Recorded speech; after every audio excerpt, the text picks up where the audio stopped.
Projektas statau pats, 5 dalis stogas. Šitoje dalyje cirkus išdarinėjo tėvukas, tuoj pamatysit kodėl.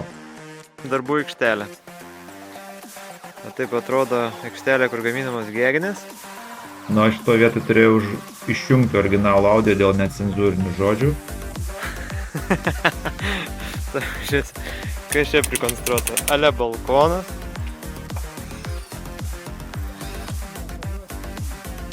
Nu, va, tik dabar puikis epizodas. Sako, kad negali atsiremti. Na, kaip jūs supratot, šitas etapas statybų buvo pakankamai smagus mums, nes tėvukas su medžiu pradirbęs nemažai metų ir šitas darbas jam ėjosi labai lengvai. Stogą dengia, kaip suprantate, irgi ne pirmą, nes drąsos tikrai daug.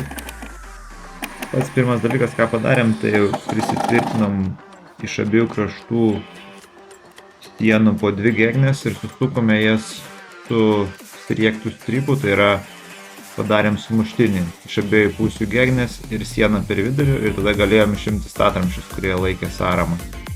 Na, tada sekė 2 išorinės gegnės, ką dabar matote, buvo turbūt rizikingiausia dalis stogo, nes matot, kokiom sąlygom tėvukas prisukinėjo tą geglę, pritvirtino, kad galėtumėm toliau dėti grebėsius. Nu ir cirko elementai, kaip ir žadėjau.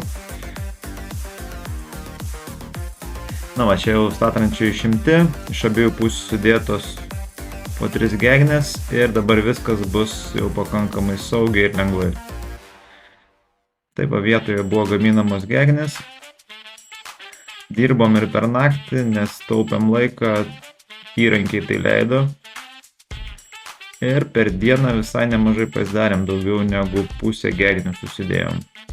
Ir šiaip šiame etape turėjau daugiau laiko ir pafilmuoti, ir pafotografuoti, nes realiai visiems darbam vadovavo tėvas ir aš buvau pagalbinis, tad buvo daug laisvo laiko. Na va, sudėtos visos gegnės, čia jau sekanti diena, jau matot apniukę, vaizdas iš apačios. Pagavus gerą rakursą, atrodo, kad stogą jau turime. Čia kaip pavyko išlygiuoti kraigą, buvom ištiesi žilką. Jau pradedam dėti plėvelę ir tuo pačiu vatą. Tėvuko pasiūlymas buvo, kad dedam iš karto iš viršaus vatą, kad po to nežaisti iš apačios dedant ir raišiant tos siūlus. Ir patarimas buvo tikrai geras, greit susidėjom vatą ir iškart OSB iš apačios, ant viršaus difuzinė plėvelė ir tada grebės tavo. Ir viskas vyko žingsnis po žingsnio. Ir pasisekė, kad lietaus gavome tik tai 1 kartą ir labai trumpam, tai nenukentėjo nei vata, nei OSB. Na ir antram aukšte pradėjo tuštėti vata, nes prieš tai labai daug vietos užėmė. Ir va, jau sudėta visa vata, sudėta difuzinė plėvelė ir viską baigiam užgrebestuoti. Štai čia jau baigtas stogas ir beveik visas skardas sudėta. Liko siaura juostelė, dėl kurios reikėjo padaryti va tokius klojinius. Ir pabaigta tada viskas pilnai. Liko tik tai vėjelintis. Čia kaip atrodė iš vidaus šiltinimas su vata. Ir va, atskrido pirmas kontrolierius patikrinti, ar gerai sudėta skarda. Ir kas įdomiausia, tas kontrolierius buvo labai nebaikštus ir privažiavus man su mašina, jis net nesiruošė niekur skristi.